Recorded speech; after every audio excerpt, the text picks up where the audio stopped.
This is WPSL Port St. Lucie, the talk of the Treasure Coast.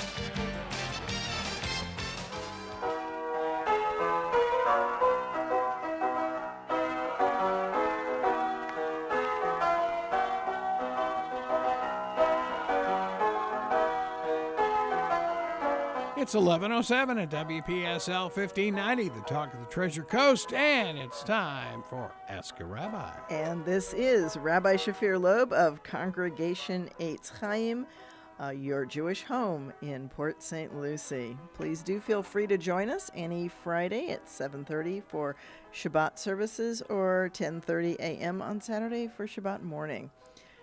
So, and we do other things as well. We're in the middle of the heavy Jewish season. I like to say it's God's sense of humor to stuff all the Jewish holidays. But, of course, that's ascribing to God a sense of humor in a way that I don't think God operates. I'm enough of a scientist to understand that it was really convenient when people came to Jerusalem for the festivals to kind of jam them all together, especially one that most people don't think much about, which is Shmini Atzeret. We're coming up on it. It's going to be Sunday night, and that's the 8th day of Convocation. We know that they celebrated 8 days because Hanukkah is 8 days, and that's where that's where Hanukkah comes to be 8 days, because according to the book of Maccabees, which of course is not part of Jewish scripture, but thank you, Church, for keeping it so that we have some idea of some of the origins of Hanukkah. Hanukkah is rooted in the Hasmonean dynasty, which is a dynasty that rebelled against Greece at a time when Greece was starting to fall. Thank you, Rome. And Mattathias and the Maccabee, that was a nickname, but the Hashmonaim, the 8 actually, and it sounds like 8. But that particular family became both priests and kings, which is something that Judaism actually doesn't like, because that doesn't have a separation of church and state. And all the reasons why Judaism doesn't like it were in fact exemplified in their dynasty. But they came to power about 300 to 400 years before Jesus. There was a flash rebellion that started in a little town called Moda'in to the south of Jerusalem. So this was after your book was closed, basically? Correct. Right. Yeah. Because the book closes with Daniel and Esther. Right. Right. Okay. And so the book is, and that's why there's not as much known about it, because the book is closed. The canon is closed.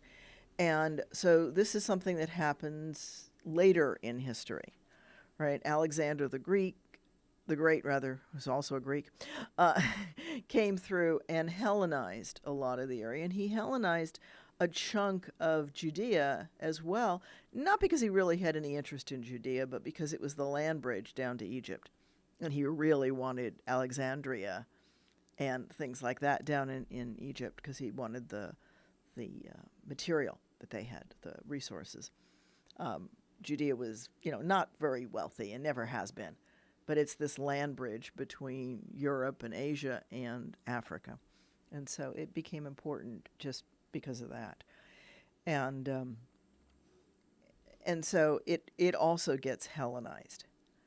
And because you didn't argue much with Alexander the Great, he was extremely ruthless. Right? It's one of the points of irony. And glad we don't have any people like that now. Yeah. Oh, yeah, I understand, right. Well, speak of irony, right? Aristotle, who was his teacher. Aristotle studies under Plato, who was Socrates' student. Aristotle actually writes a book on ethics. How ought we to act? Now, there's a couple of important things to realize. Aristotle wrote about how men should act. He did not mean humankind. He meant men. He considered women to be cold and inferior. It's always interesting, right, how... I think I dated a couple of them. No, not the last part of that. But I'm not even going to touch that one. Mind. You just dug yourself a hole even bigger than I would normally do. But Aristotle writes a book on ethics and says, how ought we to act?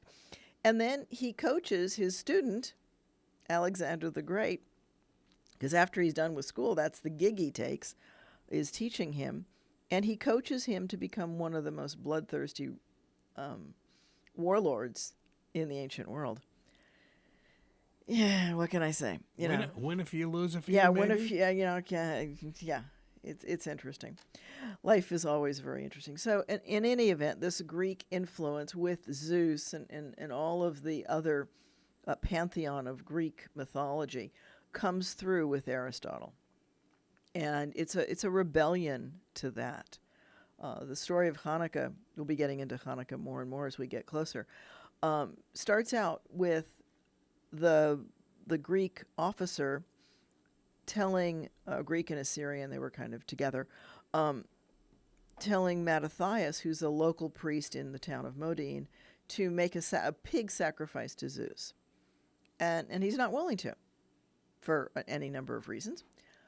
Zeus, pig, all of that, and when he says no, and the official tries to, con him into it in a variety of ways. And he says, bow down.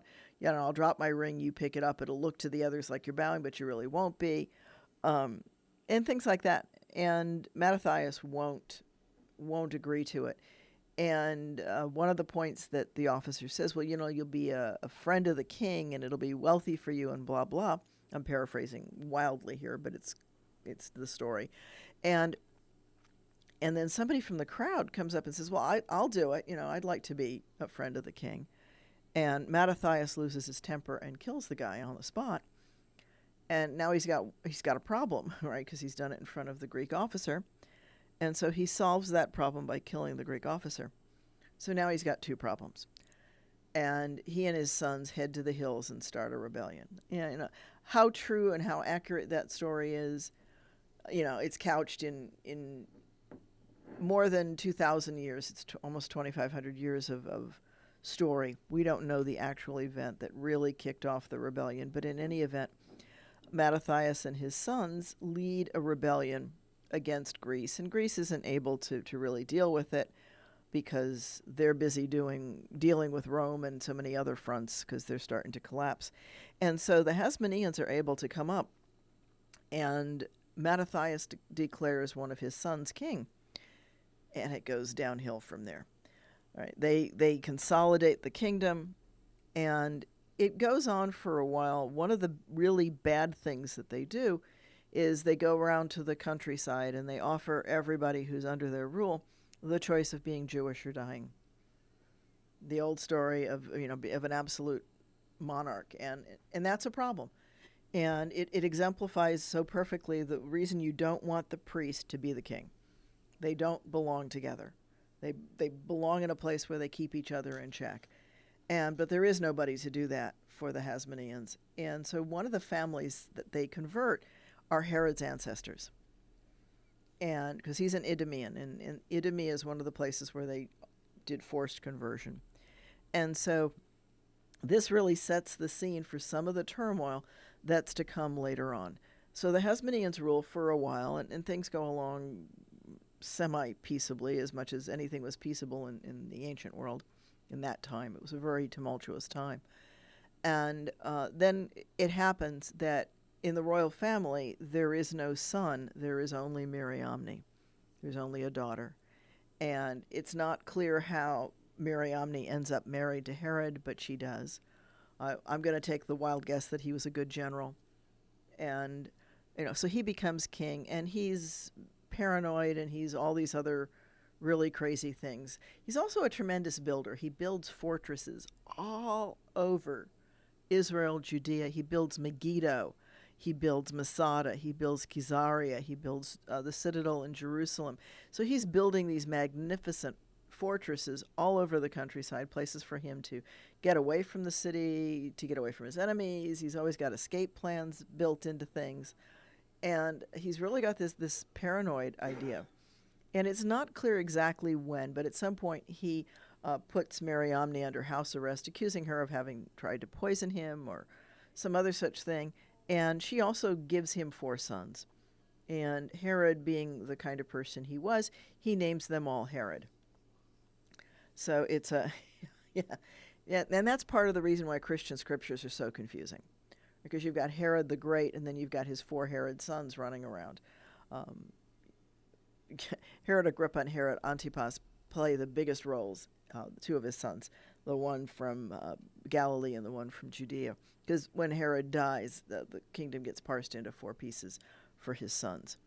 But that's part of the problem. Mariamne dies while she's in house arrest. And that's the beginning of some really bad things. And, how do you build all of these incredible palaces and fortresses? Well, there's 2 things that you need, and you take them from the populace. You need money, and you need labor. And he does both of those things, conscripted labor and very heavy taxes, more so than they usually had, just to take care of administrative costs in the temple and all the other things that normally happened. He taxed extra to pay for his building. And most people don't take kindly to that kind of thing. It's, people will part with many things, their time and their money, and not so much. Right? Do things that people tend to value.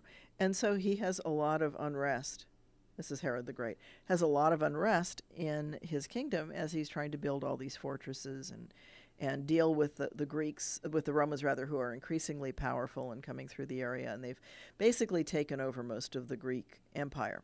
So they've come into this area, and they're now traveling up and down and through, and there comes a point where there's a rebellion at about 6 or 7 years before Jesus is born, and Herod can't put it down. First of all, there's a resistance saying, well, you didn't really convert to Judaism. Your family didn't really convert to Judaism because you wanted to. You did it because you were forced, so you're not a real Jew. It's that old no true Scotsman kind of argument, fallacy as it is. But people get behind that sort of thing, especially when that person is taxing you and conscripting your children. So, it makes for not so much fun. So there's this rebellion, and Herod, because the Romans are there, asks them to help make peace, or they just do it. And then he has to pay them. This is what Rome did. Rome came in and they reestablished order for you, and then the next thing they did was present you with the bill for having done it. Because, they're not going to pay for out of the goodwill of their hearts. They do it as a business enterprise. They had costs then, too, yes. Yeah, they had costs then, too. They had to pay the soldiers and pay the officers, certainly the officers. And I'm sure that the officers took as they willed as they went up and down the area. And so you've really got this horrible attitude starting and this resentment. And the worse it gets, the more Herod needs the Roman military, because the Judeans are not going to police themselves super well. And they're not quite as behind him as he wants. And so he needs this external force to try to keep the peace. And then he has to tax them more. In fact, it's that tax that is probably behind the story of Mary and Joseph traveling, because they have to pay that tax according to where their tribes were, not necessarily where they lived. And so that's probably the understory that is reflected in the Christian story. And just as the people didn't really like Herod, they don't like his kids either, because again, they're doing the same thing, and they're less and less able to keep the peace. The northern kingdom of Galilee never loses its independence, by the way, but the southern kingdom of Judea, over the next 60 years, does lose its independence. And in 67-70, there's another rebellion. Rome lays siege to Jerusalem, circles it completely. You can still see the fortresses there. And they circle a lot of other places. They circle Masada. You can see the fortresses there. You can see the Roman camps all over the countryside. According to Roman records, it was 980-some towns that they leveled in putting down the rebellion of 67-70. And they're successful. They burn the temple. They destroy it. They destroy a good chunk of Jerusalem. And what, 900 towns over what area? I mean, that's basically southern Israel. What today would be southern Israel would have been the kingdom of Judea, which would have been Jerusalem south and toward the not fully into the Sinai, but toward the Sinai. Not a lot of territory. A lot of territory, and a lot of slaves carried off. right? Which sets the scene for some other things that are going to happen later on. Because now you've got all these Jewish slaves throughout the Roman Empire. And they're going to form the seed because they're not happy. So they're going to be joining underground movements and things like that. There's a really interesting subtlety. One of my favorite points, I don't know if any of my listeners right now deal with horses or not, but one of the things, horses will nibble as they go on their way because, they're hungry and there's food and it makes sense, eat. And they like wheat a lot. Right? Oats and barley and wheat are popular horse foods, but they don't like mustard. Okay, and a mustard plant grows, Okay. a mustard plant will grow up in the wheat. Oh, okay. Okay, and the horses won't eat it. And so, you have this little story from Jesus saying, you have mustard seeds in your pocket. Nobody can see them. They're so tiny. But if you throw them into the field along the road, they will grow into this plant. And that sounds wonderful, and it's a beautiful allegory for faith, but it's also a way to stop the Roman supply carriages from getting food in the fields on the way. The other story, okay. The yes, other the story, yes, other as side of the Paul story, Harvey would say, yes. the rest of the story. Okay. Right. So unless you understand a little bit about farming and a little bit about horses, you might miss that detail. And and so most of the Roman aristocrats are not farmers. They're not horsemen. They're city dwellers, and they don't get what he's suggesting. And so when that story comes into Europe, it doesn't come with the same force as it would have to the locals living there, who would have been farmers and and dealing with this outside force. And Rome gets harassed horribly, because the Judeans don't want them there. They view them outsiders. They view them as non-deists. There's just every reason under the sun for them to not want them to be a part of it. Their morals are different. Their social customs are different. They're very definitely outsiders, and they're just a tad arrogant because they're powerful. And, we have not learned yet, we still haven't learned, how to deal with people when you're a visitor in their land, how to be a visitor, even if you control it, right? You still, there's, the old saying, you get more flies with honey than you do with vinegar. And you can have much better participation from the locals if you respect and honor them and their customs instead of, trying to force them into your culture. But Rome and Greece both try to homogenize the people. They try to make them into their image. And there's a cute little line in one of the videos that I show my students, which talks about how Aristotle liked to mix up the traditions, and that happens, right? So some of the stuff from Iran and Asia comes back into Europe with the soldiers as they return. They bring things back in kind of a distilled version, and so there's this big mixing of stuff. But the Judeans don't like it.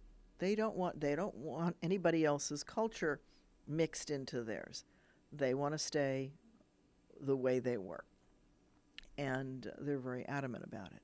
And so that's part of what sets the scene for what's going to come later. And eventually it ends up with Rome wiping Jerusalem and Israel, Judea rather, not Israel, but Judea, off the map. Israel does not get wiped off the map. Israel is the northern kingdom, and it's above the kingdom of Samaria. So when you hear about the Samaritans, they're there. They had gotten shifted and moved, and all of that happened under Alexander.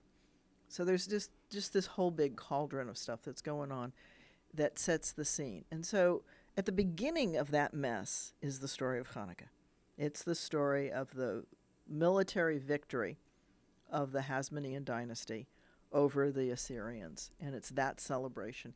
So they go to do the holiday that we're in the middle of right now, which is Sukkot, the living in booths, but that's also the time when temples would be dedicated and rededicated, and there's an annual resurgence, if you will, of that sense of who it is to be Jewish and what it is.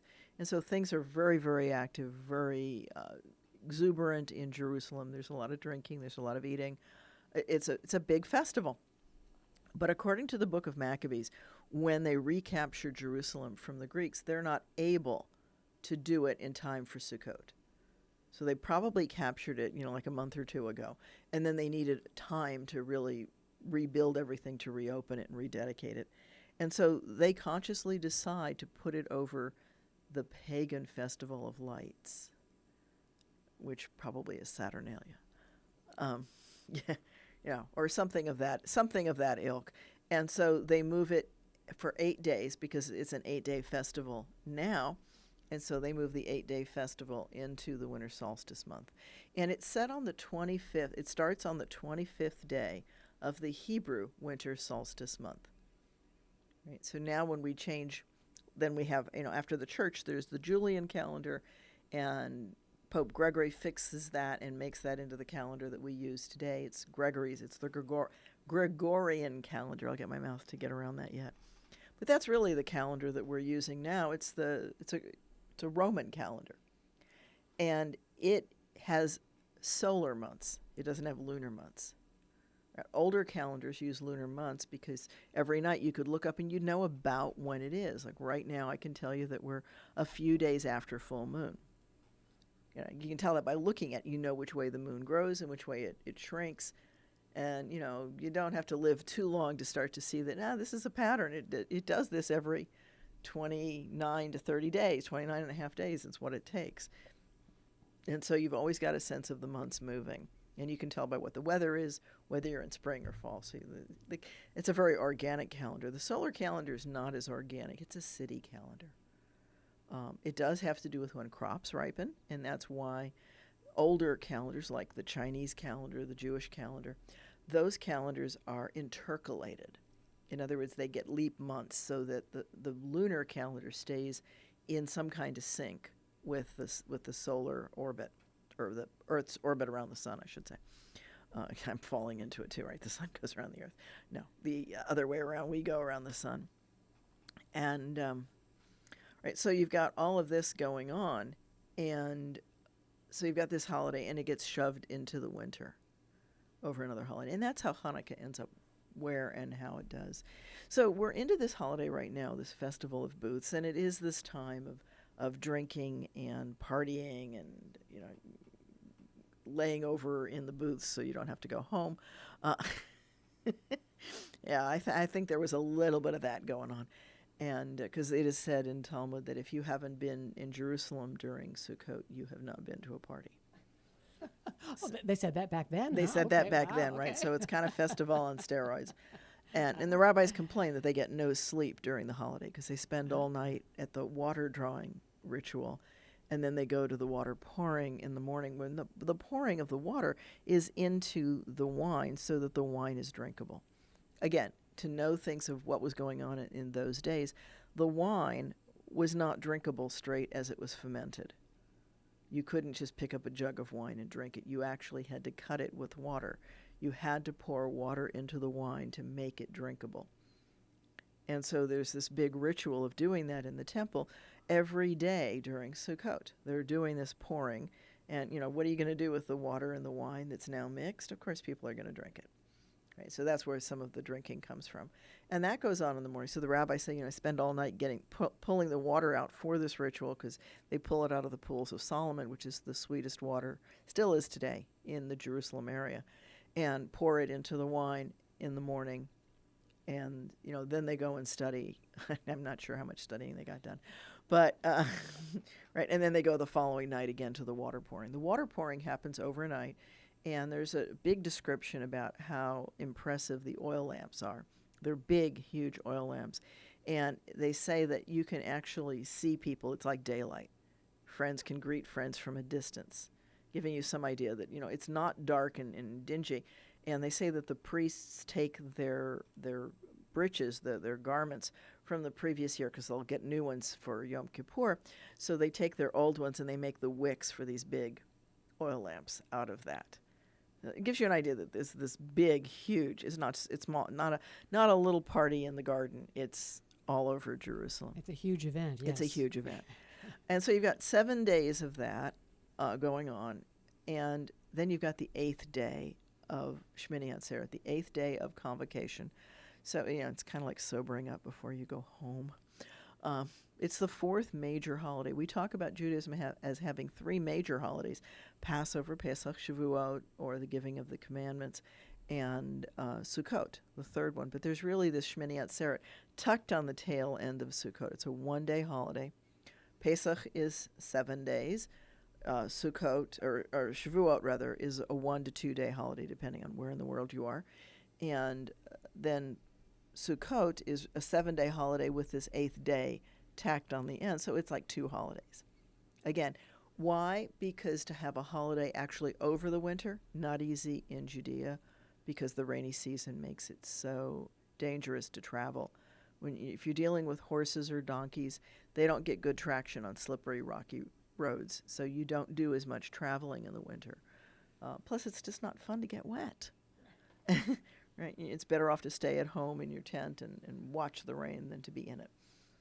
And the ancients did that because they didn't have clothes dryers to dry their clothes. So, there's lots of reasons for them to be much more cognizant of the weather. And so you've got this 4th holiday stuffed on the back end. And it's a very different tone. Like I said, it's much more somber.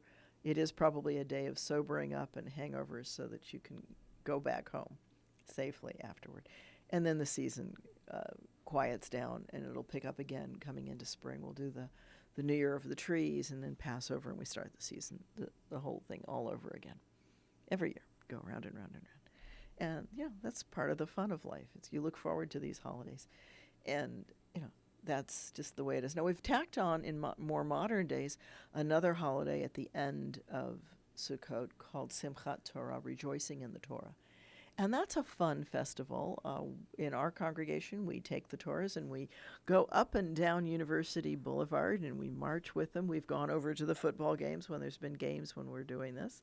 And we'll dance around in the parking lot. And you do it 7 times that you make a circuit.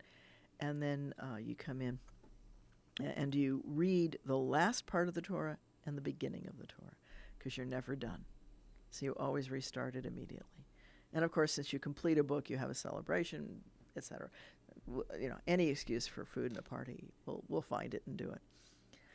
Had no idea it was so festive. Yeah, it's one of the things we don't share enough of our festivals with each other. Mm-hmm. Now, part of that, there's perceived a danger of that. If you share your festivals, then you're going to proselytize. But there's a way of just inviting people to come in and observe. Enjoy yourself, have some food, but no, we're not asking you to become Jewish, and hopefully our Christian neighbors aren't asking us to be Christian, and our Muslim neighbors aren't asking us to be Muslim. We're just teaching about our own traditions and being respectful. And I'm hoping that we're better at that. I don't think we're totally there, but I think we are better than we used to be at respecting each other as we do that. And it's important to learn about each other, because one of the things that we do when we learn about each other, we discover we're humans. Right? There's very important. Yeah, very right. important discovery. Yeah. Yes. What's the most important thing I can do to combat stereotyping? Get to know somebody. Right? Because you'll find out they don't exactly. They might do 1 or 2 things that kind of are like the stereotype, but they probably don't do. They certainly don't do everything, and they might be very different. So, it's. I also love to, and I show this to my classes all the time. Right? We talk about that boys do these things and girls do those things, but when we actually put the data up, the averages are significantly different. But the spread of data is so large and so broad that the averages do not represent boys or girls. Boys and girls are wherever they are on a scale. We all know girls that are very good in science and math, and we know boys that are good at reading. Mm-hmm. Right? And theoretically, and we know girls that aren't good at reading and boys that aren't good at math. So nobody fits any of the stereotypes perfectly. Sure. Mm-hmm. And that's one of the things we used to say when I was learning and teaching statistics, that figures don't lie, but liars sure figure. Right? You can portray things in ways that, in fact, are lies. It's not the statistics that are lying, but it's the presentation of those statistics. So, for example, if I show the average of the boys and the average of the girls, yes, they're different, but individual boys and girls may not be, and they might be all over the map. So if you don't portray the data in a way that properly represents that scatter of data, you're lying. You're lying in your presentation. And I can remember one day as a young engineer making up a presentation for management and wanting to show the scatter of some data because it was really important. It was one of these situations where it was all over the map. And one of the other managers, or a manager, came to me and said, "Oh, you can't do that for upper management. They need the answer presented." And I'm like, the answer is in the scatter, not in the line. "Oh, no, they can't make decisions on that." So, well, they're going to make the wrong decision on the line because that's not the reality of the world. You know, so for example, if I say that the average height of men and women, they're different, but they're all over the place. There are very tall women and very short men. So, oh well, there's some amount of difference, but if I only make women's clothes for 5 foot and less, it's not going to work, right? Because there's lots of very tall women that need clothes. And then there are short men that need clothes. And, so manufacturers eventually figure out that they need to deal with the scatter. Yeah, certainly the variety and and people, variety. certainly. Yeah, yeah. So it's an interesting equalizing kind of world. And you're asking if I want a break? Well, yes. No. But I will let you. How about if we just play the commercial, and then I'll talk about the expo when we come back. Okay. Let's do that.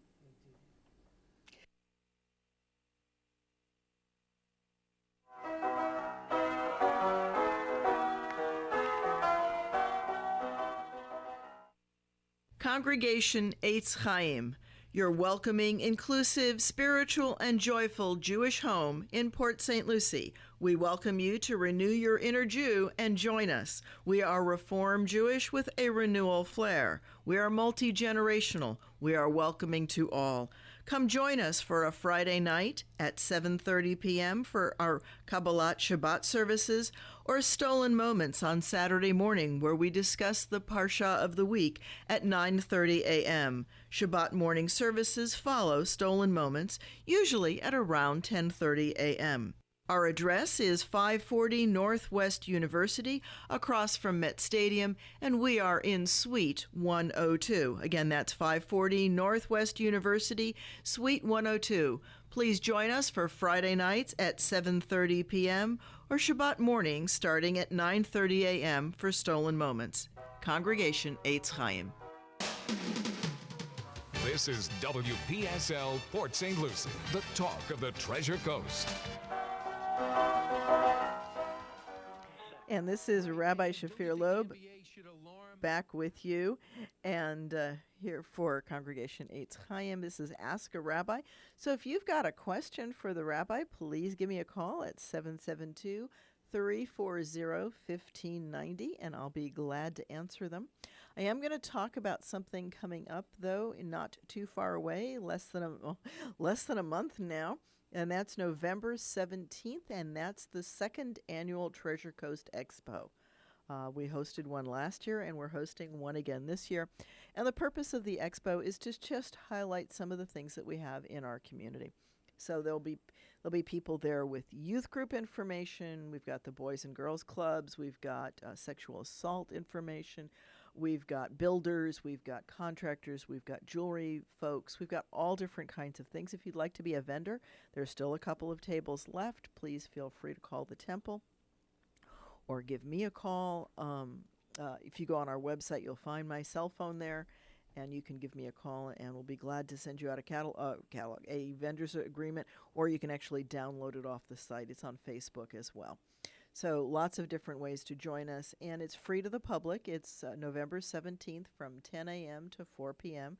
come and see all the different booths that'll be there. You'll learn all kinds of things about Port St. Lucie and see some of the great services that we have available for people here. So it's kind of just an outreach into the community just to show some support and how we interact with the larger community.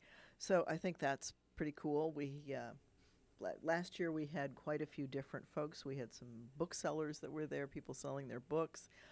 We had a whole lot of different, jewelry and art. And we also had some medical folks. We had a spot laser reduction kind of person. We had a chiropractor. We had some insurance folks, a little bit of everything. We call it more than a health fair, more than a home show, more than a craft fair. It's the expo. And that's why we call it expo, because it does have a lot. We're looking for more variety so that you're not going to come in and have, 15 nail vendors or 15 flower art. You're going to have a variety, a little bit of this, a little bit of that. So something for everybody in the family. And again, it is free. It's at the community center on Oroso Boulevard. That's right across from City Hall, right across from that police station. And lots of parking there. It's just north of a shopping center. So if we overflow parking, there's plenty of parking across the street and in the shopping center itself. November 17th. November 17th. That's a Sunday. So come see us. Doors open at 10.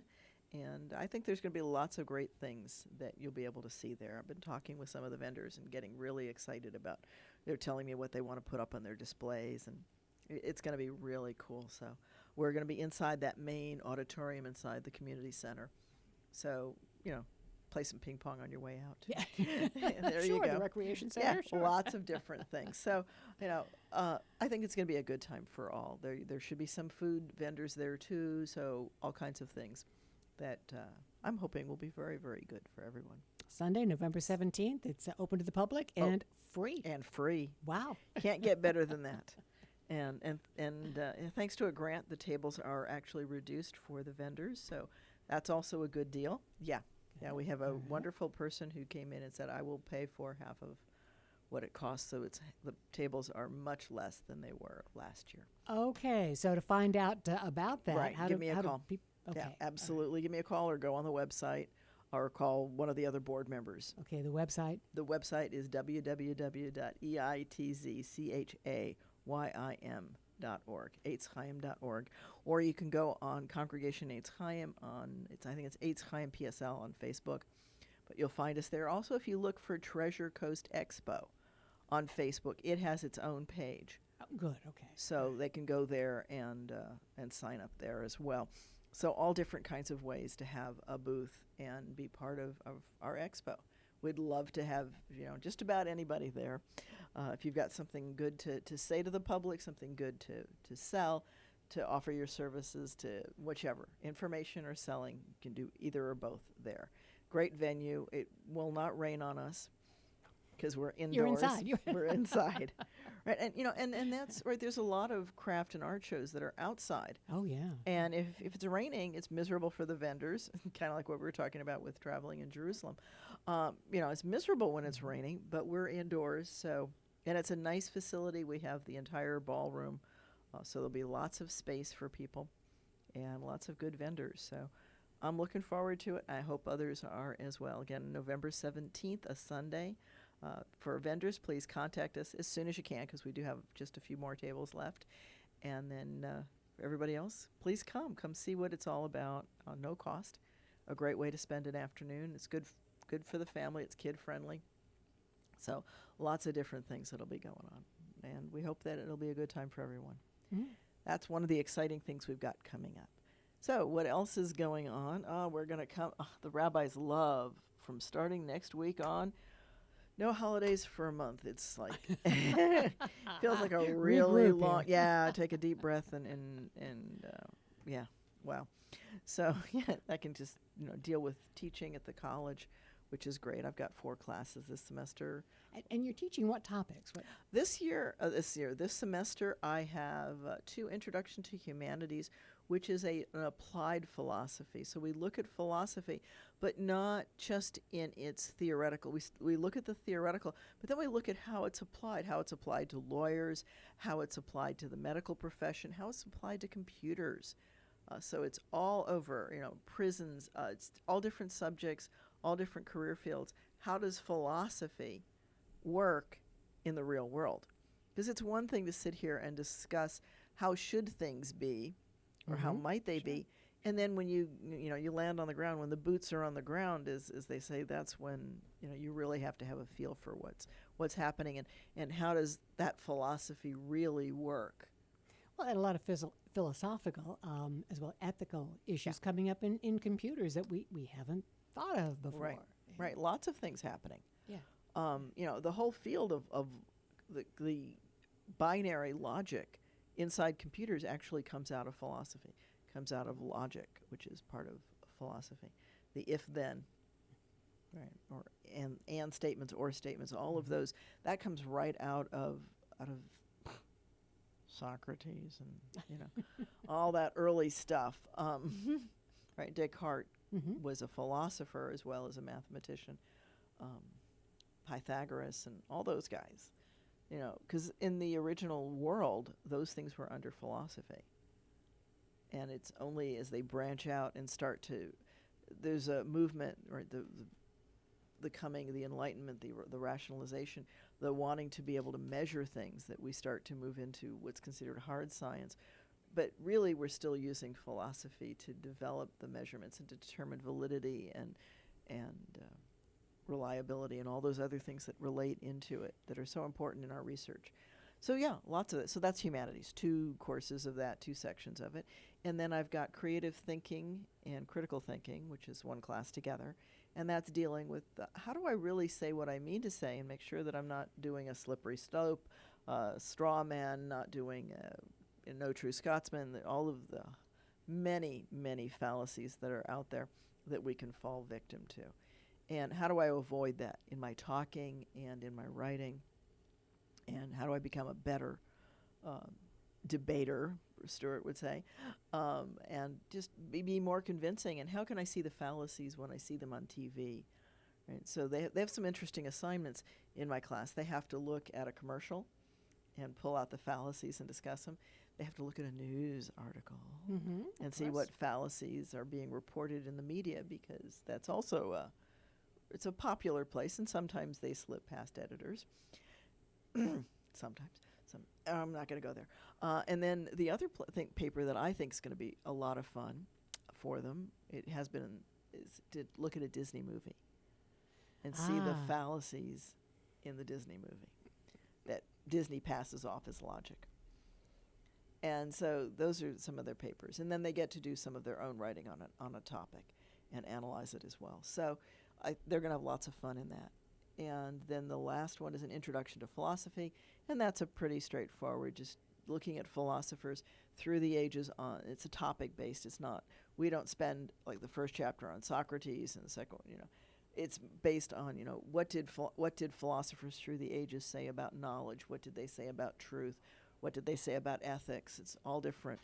It's topical, but you look at it from starting with the pre-Socratics going all the way through by topic. So that's kind of interesting. It's an interesting way to do the philosophy course. And there is still room for philosophy in our STEM world where we're of course there is. Of course. So I have 2 PhDs. A PhD is a doctorate of philosophy, right? One's in education and one's in psychology. Those are pretty much, they're not philosophy topics, but the philosophy that governs them is critical. Right? Some of the best educators, the best psychologists were philosophers, right? And have been. And some of them cross both education and psychology. That made my psychology a little bit easier because it was the second degree I went for. My foundation in education definitely helped because I knew these names and I knew what they were saying and what their positions were. So I didn't have to start from square one. I simply had to really see how and where they went into psychology. But yeah, you have to apply that. I mean, when you do a dissertation most places is typically about 5 chapters. Your first chapter introduces the problem, what it is that you're going to be looking at. And then you look at how you're going to do it. no, I'm sorry. The second chapter is the literature, rather. You're looking at what people have said about this problem, how have they come up to it, and why is this a hole left? Because a PhD has to be original. So why is this a hole in the knowledge of this area? And then 3 is, how are you going to design this experiment? What are you going to do exactly? How are you going to research it to show, whether or not you're being reliable and valid in what you're measuring? Are you going to be able to measure what you think you're going to measure? Then 4 is, what did you find?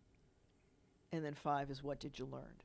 What did you learn, and what holes have you uncovered that somebody else needs to look at? And what can we do with what you learned? Right, Yes. right. And so it's those 5 chapters, and that's what a dissertation is. And certainly the first 2, maybe even the third, are really more philosophy, and you get philosophy again in the 5th chapter when you're applying it. Because if you're not following philosophical rules and applying it, you're not really accomplishing anything. It's one thing to sit there, I can do an experiment on anything, but it may not be worth it. And if I'm not following proper philosophical rules and structures and foundations, then I've got gobbledygook when I'm done. And, so lots of pieces go into it. Which is why, actually, when I finished my education PhD, I turned around and started the second one. Because I wanted to get more, I had uncovered a hole from my education dissertation that I really wanted to examine under the rigor of a PhD program. And I ended up doing a slightly different topic than I had originally expected to for my dissertation. But I still ended up learning a lot about that category and uncovered something called religious signaling, which is kind of an exciting thing. Maybe I'll talk one whole show on that, maybe next show if I remember. Okay. Coming off the holidays, my memory is like not as good as it is otherwise. But something called religious signaling, which is how do religions change to match the things that are happening in society. Because if a religion stays stagnant 100 years ago, then they lose relevance. They might still have adherents, they might still have a community, but they lose a piece of what's going on, because you have to speak to people in their lives today, right? And so, right, and I'm looking at things like, Orthodox Judaism, Amish, those groups that tend to stay more stagnant, but they don't not change, they just change more slowly. And the change then creates the pain of the different followers who don't want to change. And there's an effective, that's what I came up with out of my research.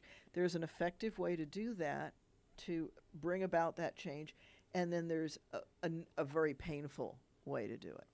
And if you're doing it the painful way, the risk is you might rupture the community. Mm-hmm. Right? You might we've seen that happen. And we've seen that over and over again, that communities fractionate when they can't handle change well. And it's a change management kind of thing. So, how do you change? How do you take a religion that has been incorporating something in their practices that maybe they've tried to pin into scriptures, but it's been a pinning into rather than something scripture specifically says? How do they take that and morph into what we now know that the ancients might not have understood or might have understood differently? Because religion has to stay relevant. It has to help create meaning in people's lives, or it loses its meaning. And so you have to be where the people are. You can't be up on some cloud, 2 miles up in the sky, and hope to have an influence on the people on the ground. It's just not going to work. And so this religious signaling is a way for people to actually start to, how do you help the community move from where they are to where they need to be in order to be viable, in order to be all the things that a religious community can and should be. So that'd be its own topic. It'd be a fascinating show, yes. Yeah, I think that so that might be, so here's the deal, folks. So listen in next week if you've got an organization that's looking at how to change. This might be a time to come in and ask some of the things that I uncovered in looking at organizations as they change.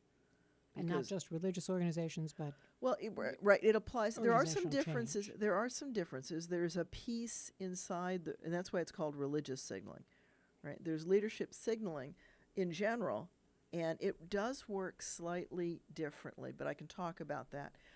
And my studies were in particular about gender roles. So and being open about orientation and gender and all of the LGBTQ equation. So it was dealing with that particular issue, but it points to how do organizations, right? So a lot of the research was on secular organizations, and then there was a piece on looking at how do religious organizations change. But then it was the blending of how does this particular signaling regarding these issues affect religious organizations. You know, how do I start to understand, and personally, I come from the place that God doesn't make junk. So, things like that can help you figure out how to move. But you can't throw out the baby with the bathwater when you make changes. And so you have to figure out how to gently change the bathwater so that you can see the baby and keep the baby and pitch the dirty water. And there's ways to do exactly that. That was an interesting allegory. I hadn't even thought of that one, but that one does work. Yeah, you help me think of great things. So we'll look for that for next week. I'll bring that in. Maybe I'll even bring in these nice little books that they create out of your dissertation. And that's kind of humorous. We're not going to sell the dissertation. Yeah. It does not read well in the public, but there might be a book coming down the road. I've got a couple articles. All right. Got a couple articles that are in review. So they hopefully will be published, and it takes a long time for the publications to actually get out there. But there are a number of articles under review right now. So we'll see where those go. We'll watch for it. You'll let us know. I absolutely will. And one last reminder for Friday night services are at 7:30. You are welcome to join us anytime, any Friday, 7:30 at 540 Northwest University Boulevard, Suite 102. It's the Blue Office Building, West Park offices. We're in the front building. At the middle, right next to the elevator, there's a big sign in the window that says Congregation Eitz Chayim. We're easy to spot. Come join us any Friday at 7:30. All are welcome, and it's an open service for anyone. And then Saturday mornings, Shabbat services are at 10:30 a.m. And do join us for the Expo, the Treasure Coast Expo, on November 17th from 10 to 4 at the Community Center on Oroso. This is Rabbi Shafir Lobb. This has been Ask a Rabbi.